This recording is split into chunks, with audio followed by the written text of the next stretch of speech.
Hanur encounter ವಿಚಾರ ನಿರೀಕ್ಷೆಯಂತೆ ವಿಧಾನಮಂಡಲ ಅಧಿವೇಶನದಲ್ಲಿ ಪ್ರಸ್ತಾಪ ಆಗಿದೆ. ವಿಧಾನ ಪರಿಷತ್ ಮತ್ತು ವಿಧಾನಸಭೆ ಎರಡೂ ಕಡೆ ಬಿಜೆಪಿ ಸದಸ್ಯರು ಪ್ರಸ್ತಾಪ ಮಾಡಿದ್ದಾರೆ. ವಿಪಕ್ಷಗಳು ಸರ್ಕಾರವನ್ನು ಟಾರ್ಗೆಟ್ ಮಾಡ್ತಾ ಇದ್ದಾವೆ. ಸರ್ಕಾರವೇ ಮುಂದೆ ನಿಂತು ಎನ್ಕೌಂಟರ್ ಮಾಡಿಸಿದೆ ಅಂತ ವಿಪಕ್ಷ ನಾಯಕ ಆರ್ ಅಶೋಕ್ ಕಿಡಿಕಾರಿದ್ದಾರೆ. ಈ ವೇಳೆ ನೋಟಿಸ್ ಕೊಟ್ಟು ಇದರ ಬಗ್ಗೆ ಚರ್ಚೆ ಮಾಡಿ ಅಂತ ಪರಮೇಶ್ವರ್ ಹೇಳಿದ್ರು.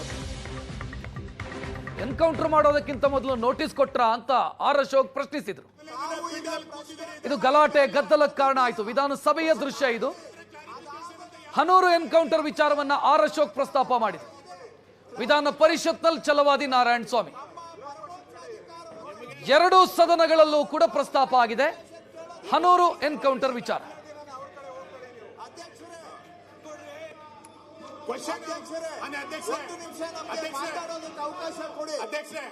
ನೀವು ಯಾವ ನಿಯಮದಲ್ಲಿ ಯಾವ ನಿಯಮ ನೀವು ಮೊದಲೇ 145 ಏನ್ ಹೇಳುತ್ತೆ?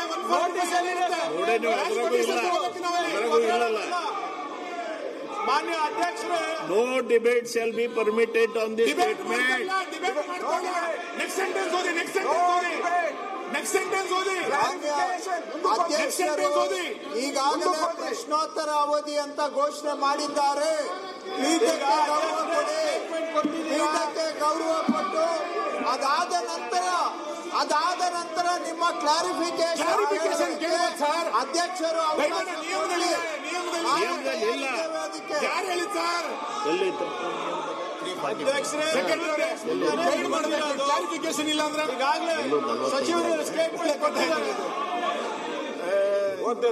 ಸ್ಟೇಟ್ಮೆಂಟ್ ಬೈ ಮಿನಿಸ್ಟರ್ ಕ್ಲಾರಿಫಿಕೇಶನ್ ತಗೊಳ್ಳೋಕೆ ಅವಕಾಶ ಇತ್ತು. Members may be permitted to ask clarification for the purpose of any further ಅಧ್ಯಕ್ಷರು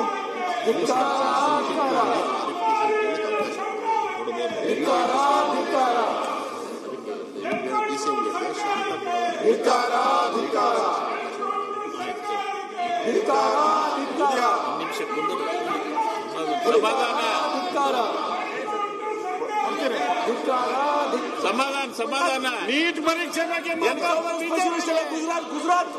ಗುಜರಾತ್ ನಲ್ಲಿ ಎನ್ಕೌಂಟರ್ ಸ್ಪೆಷಲಿಸ್ಟ್ ಆಯ್ತು. ಎನ್ಕೌಂಟರ್ ಸ್ಪೆಷಲಿಸ್ಟ್ ನೀವು ಗುಜರಾತ್ ಮಾಡಿದ್ರು. ನೀವು ರೈತರ ಮೇಲೆ ಗೋಲಿಬಾರ್ ಮಾಡಿದಿರಿ. ಗುಜರಾತ್ ನೀವು ಜನರ ಮೇಲೆ ಮಾಡಿದಿರಿ. ಮರ್ತ್ಬಿಟ್ಟು ಇಲ್ಲಿ ಸಾವಿರಾರು ಮಂದಿ ಮೇಲೆ ಒಬ್ಬರಿಗೆ ಮಾತ್ರ ನೀವು ಮಾಡಬೇಕು ಅಂತ ಇದ್ದೀವಿ. ನಮ್ಮ ಗೋಲಿಬಾರ ಹೇಳು ಒಬ್ರು ಇದು ಮೈಕೇನ ಮತ್ತೆ ಅದು ಮತ್ತೆ ಡಿಬೇಟ್ ಆದಂಗೆ ಆಗುತ್ತೆ. ಅದು ಸಭಾಧ್ಯಕ್ಷ ವಿರೋಧ ಪಕ್ಷದ ನಾಯಕರ ಮೇಲೆ ವಿಶ್ವಾಸ ಇಲ್ವಾ ನಿಮ್ಗೆ? ಅಧ್ಯಕ್ಷ ಅವ್ರ ಕ್ಲಾರಿಫಿಕೇಶನ್ ಕೇಳಿ. ಆಯ್ತು ಅದಕ್ಕೆ ಈಗ ಅಂದ್ರೆ ಏನ್ ಹೇಳ್ಬೇಕು? ವಿರೋಧ ಪಕ್ಷ ನಾಯಕರೇ ಇವ್ರ ಲೀಡರ್ ಕೇಳಿ. ನಿಮ್ ಲೀಡರ್ ಇದ್ದಾರೆ ಕೇಳಿ ಅವ್ರ ಮೇಲೆ ಇದು ಇಲ್ವಾ? ಯಾರು ಸಭಾಧ್ಯಕ್ಷ ಭಾಷಣ ಮಾಡಬೇಡಿ. ಕ್ಲಾರಿಫಿಕೇಶನ್ ಕೇಳಿ. ಅಧ್ಯಕ್ಷರೇ ಮಾನ್ಯ ಅಧ್ಯಕ್ಷರೇ, ರೈತರಿಗೆ ಒಂದ್ಸತಿ ಬರಗಾಲದ ಬರಿ ಬಂದೈತಿ. ಆ ಬರಗಾಲದ ಬರಿಗೆ ಸರ್ಕಾರ ಏನ್ ಮಾಡ್ತಾ ಇಲ್ಲ.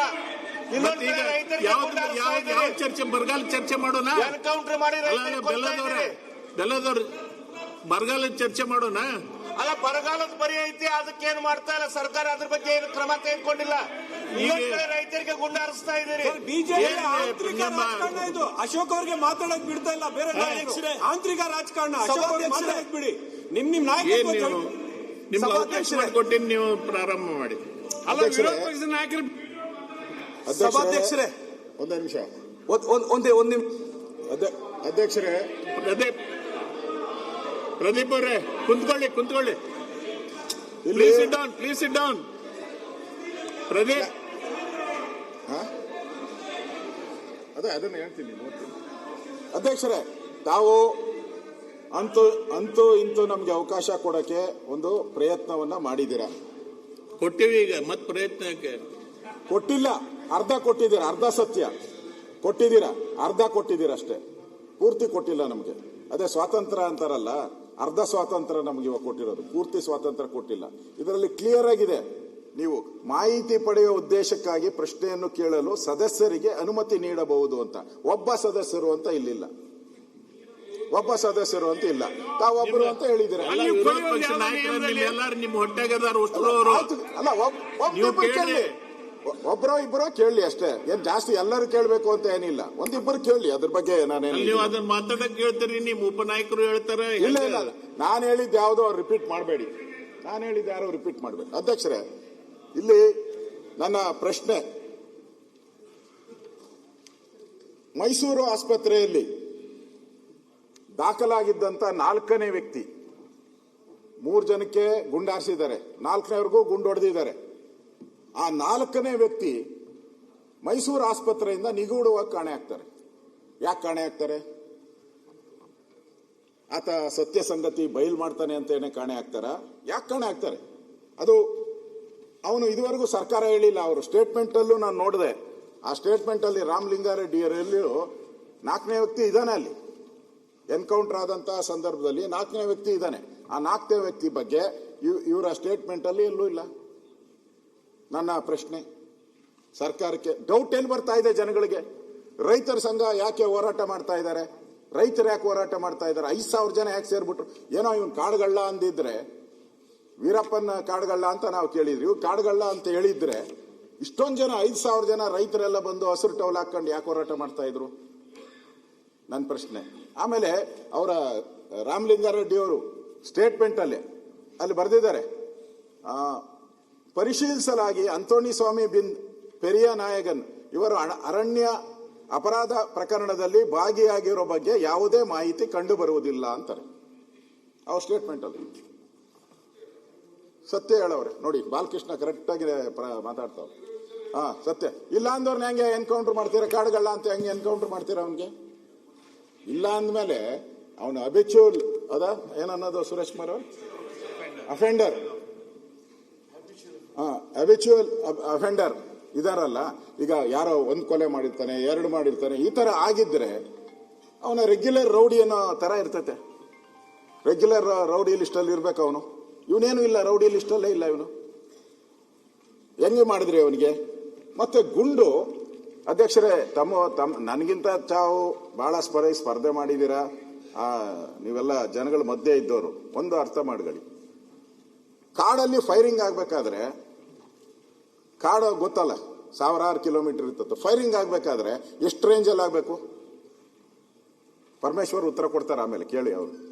ಪರಮೇಶ್ವರ್ ಸತ್ಯ ಹೇಳ್ತಾರೆ ಅಂತ ನಾನು ತಿಳ್ಕೊಂಡು, ಎಷ್ಟು ಇದ್ರಾಗಬೇಕು? ಒಂದು ಅರ್ಧ ಕಿಲೋಮೀಟರ್ ದೂರ ರೇಂಜ್ ಏನಿರ್ತೈತೆ ಅದರದ್ದು, ಇವ್ರದ್ದು ರೇಂಜ್ ಏನಿದೆ, ಆ ಗನ್ನಿನ ರೇಂಜ್ ಏನಿದೆ? ಅರ್ಧ ಕಿಲೋಮೀಟರ್ ರೇಂಜಲ್ಲಿ ಹೊಡೆದಿದ್ದಾರ, 1/4 ಕಿಲೋಮೀಟರ್ ರೇಂಜಲ್ಲಿ ಹೊಡೆದಿದ್ದಾರ?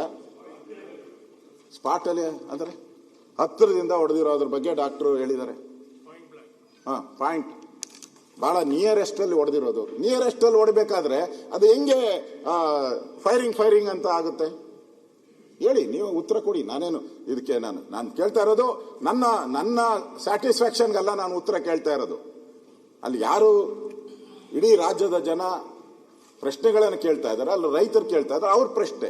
ನೀವು ಆಯ್ತಪ್ಪ, ಅವನು ಆತ್ಮರಕ್ಷಣೆಗೆ, ರಾಮಲಿಂಗಾರೆಡ್ಡಿ ಅವರು ಆತ್ಮರಕ್ಷಣೆಗೆ ಮಾಡುವಂತ ಕಾನೂನು ಅಧಿಕಾರ ಇದೆ ನಮಗೆ ಅಂತ ಹೇಳಿ, ಯಾರಿಲ್ಲ ಅಂತ ಹೇಳಿದ್ರು? ಪೊಲೀಸರಿಗೆ ಆತ್ಮರಕ್ಷಣೆ ಮಾಡೋ ಅಧಿಕಾರ ಇದ್ದೇ ಇರ್ತತೆ. ಜನಗಳಿಗೂ ಹಂಗೆ ರಕ್ಷಣೆ ಮಾಡುವಂತ ಅಧಿಕಾರ ಜನಗಳಿಗೂ ಇದೆ ಸ್ವಾಮಿ. ಜನರ ಪ್ರಾಣನ ಹಂಗೆ ತೆಗಿಯಕ್ಕಾಗಲ್ಲ, ನೀವು ಸುಮ್ನೆ ತೆಗಿಯಕ್ಕಾಗಲ್ಲ. ಇನ್ನೊಂದು 3ನೇ ಪ್ರಶ್ನೆ ಅಧ್ಯಕ್ಷರೇ, ಇಷ್ಟು ಹತ್ತಿರದಿಂದ ಹೊಡೆದಿದ್ದೀರಾ ನೀವು, ನಿಯರೆಸ್ಟ್ ಹೊಡೆದಿದ್ದಾರೆ. ಅದು ಹೆಂಗಾಗ್ತೈತೆ? ಅದು ಇದು ನನ್ನ ಆತ್ಮರಕ್ಷಣೆಗೋಸ್ಕರ ಹೆಂಗಾಗ್ತೈತೆ? ನೀವು ಕಾಲಿಂದ ಕೆಳಗಡೆ ಹೊಡಿಬೋದಾಯ್ತು, ಹೃದಯಕ್ಕೆ ಹೊಡೆದಿದ್ದಾರೆ, ಕತ್ತು ಹೊಡೆದಿದ್ದಾರೆ ಅವ್ರಿಗೆ. ಓಕೆ, ಆಯ್ತು. ಅವರ ಸ್ಟೇಟ್ಮೆಂಟ್ ಅಲ್ಲಿ, ರಾಮಲಿಂಗಾರೆಡ್ಡಿ ಸ್ಟೇಟ್ಮೆಂಟ್ ಅಲ್ಲಿ ನಮಗೆ ಮಾಹಿತಿ ಬಂತಂತೆ, ಇವ್ರಿಗೆ ಅಲ್ಲಿ ಕಳ್ಳರಿದ್ದಾರೆ ಅಂತ ಮಾಹಿತಿ ಬಂತು. ನಾವು ಹೋಗಿ ರೈಡ್ ಮಾಡ್ತಿರುತ್ತೆ. ಕಳ್ಳರಿದ್ದಾರೆ ಅಂತ ಮಾಹಿತಿ ಬಂದ ಮೇಲೆ 4 ಜನ ಹೆಂಗ್ ಹೋದ್ರಿ ನೀವು? ಎಷ್ಟು ಜನ ಸ್ಟಾಫ್ ಇದ್ದಾರೆ ಆ ರೇಂಜ್ ಅಲ್ಲಿ? ನಿಮಗೆ 100-200 ಜನ ಇರ್ತಾರೆ. ನಾನು ಹೋಗಿದ್ದೀನಿ ಕಾಡಲ್ಲಿ, ಕೋಚಿಂಗ್ ಕ್ಯಾಂಪ್ಸ್ ಇರ್ತೈತೆ, ಅಲ್ಲೇ ನೀವು ಡಿ ಫಾರೆಸ್ಟ್ ಒಳಗಡೆ ಸುಮಾರು ಒಂದು 400 ರಿಂದ 500 ರೆಗ್ಯುಲರ್ ಆಗಿ ಇದ್ದೇ ಇರ್ತಾರೆ ಅಲ್ಲಿ. ನಾನು ಹೋಗಿದ್ದೀನಿ, ಆ ಸ್ಪಾಟ್ಗೆ ಹೋಗಿ ಬಂದಿದ್ದೀನಿ. ನಾನು ಕೂಡ ರೆಗ್ಯುಲರ್ ಆಗಿರ್ತಾರೆ ಅಲ್ಲಿ. 4-5 ಜನ ಇರ್ತಾರೆ, ಓದೋರು ಬೇರೆ 4 ಜನ. ಇಷ್ಟು ಜನ ನಿಮಗೆ ಸ್ಟಾಫ್ ಇದ್ಕೊಂಡು, 100 ಜನ ಸ್ಟಾಫ್ ಇದ್ಕೊಂಡು ಅವ್ರನ್ನ ಸುತ್ತುವರೆದು ಯಾಕೆ ಹಿಡಿಯಕ್ಕಾಗಿಲ್ಲ? ಆಯ್ತು, ಹೊಡೆದ್ರಿ, ಏನು ಒಳ್ಳೆ ಇದು ಏನೋ ಸೀರಿಯಸ್ ಆಗಿ ಒಬ್ಬರಾದ್ಮೇಲೆ ಒಬ್ರು 3 ಜನ ಹೊಡೆದಾಕ್ಬಿಟ್ರಿ. 4 ಜನ ಹೊಡೆಯುವಂತ ಅವಶ್ಯಕ, 3 ಜನ ಸಾಯಿಸುವಂತ ಅವಶ್ಯಕತೆ ಏನಿತ್ತು ಇದರಲ್ಲಿ? ಒಬ್ಬ ಸತ್ತಿದ್ರೆ ಉಳಿದವರೆಲ್ಲ ಓಡೋರು. ಒಬ್ಬ ಸಾಯ್ಬೇಕು ಅಂತಾನೂ ನಾನು ಹೇಳಲ್ಲ, 3 ಜನ ಓಡೋರು. 3 ಜನರ ಮೇಲೂ ನೀವು ಗುಂಡಾರಿಸಿದಿರಲ್ಲ, ಯಾಕೆ 3 ಜನದ ಗುಂಡಾರಿಸ್ತೀರಿ ನೀವು? ಇದು ನಾಳೆ ಇದು ಘಟನೆ ನಾನು ಯಾಕೆ ಪ್ರಸ್ತಾವ ಮಾಡ್ತಾ ಇದ್ದೀನಿ ಅಂದ್ರೆ, ನಾಳೆ ನಮ್ಮದಲ್ಲಿ ಇದೊಂದೇ ಕಬಿನಿ ಒಂದೇ ಕಾಡಲ್ಲ, ಕರ್ನಾಟಕದಲ್ಲಿ ಬೇಕಾದಷ್ಟು ಕಾಡುಗಳಿದೆ. ಹಳ್ಳಿ ಜನ ಕಾಡುಗಳಲ್ಲಿ ಒಂದು ಅರ್ಧ ಕಿಲೋಮೀಟರ್ 1 ಕಿಲೋಮೀಟರ್ ರೇಂಜ್ಗೆ ಹೋಗ್ತಾರೆ, ಸೌದೆ ತರಕೋ ಏನ್ಗೋ ಹೋಗೇ ಹೋಗ್ತಾರೆ. ನೀವು ಬೇಡ ಅಂದ್ರೆ ಹೋಗೇ ಹೋಗ್ತಾರೆ ಅವರು, ದನ ಕರು ಮೇಯಿಸೋದಕ್ಕೆ ಎಲ್ಲ ಹೋಗೇ ಹೋಗ್ತಾರೆ ಅವರು. ಇದೊಂದು ಇನ್ಸಿಡೆಂಟ್ ನೀವು ಕರೆಕ್ಟಾಗಿ ನೀವು ಕ್ರಮ ಆಗಿಲ್ಲ ಅಂದ್ರೆ ನಾಳೆ ಕಾಡೊಳಕ್ಕೆ ಯಾವನು ಹೋಗಂಗೆ ಇಲ್ಲ. ಹಂಗಾರೆ ಬದುಕೆ ಅಲ್ಲಿ ಕಟ್ಕೊಂಡಿರ್ತಾರೆ. ನೀವು ಬಹಳಷ್ಟು ಜನ ಕಾಡಿನಲ್ಲಿ ವಾಸ ಮಾಡೋರು ಬದುಕನ್ನೇ ಅಲ್ಲಿ ಕಟ್ಕೊಂಡಿರ್ತಾರೆ. ನಾನು ಹೋಗಿದ್ದೀನಿ, ಅಲ್ಲಿ ಗ್ರಾಮ ವಾಸ್ತವ್ಯ ಮಾಡಿ ಬಂದಿದ್ದೀನಿ. ಅದೇ ಕಾಡಲ್ಲಿ ನಾನು ಕೂಡ ಗ್ರಾಮ ವಾಸ್ತವ್ಯ ಮಾಡಿದ್ದೀನಿ. ನಾನು ಅಲ್ಲಿಗೆ ಅದರಿಂದ ನನಗನ್ಸೋವಂಥದ್ದು ಈ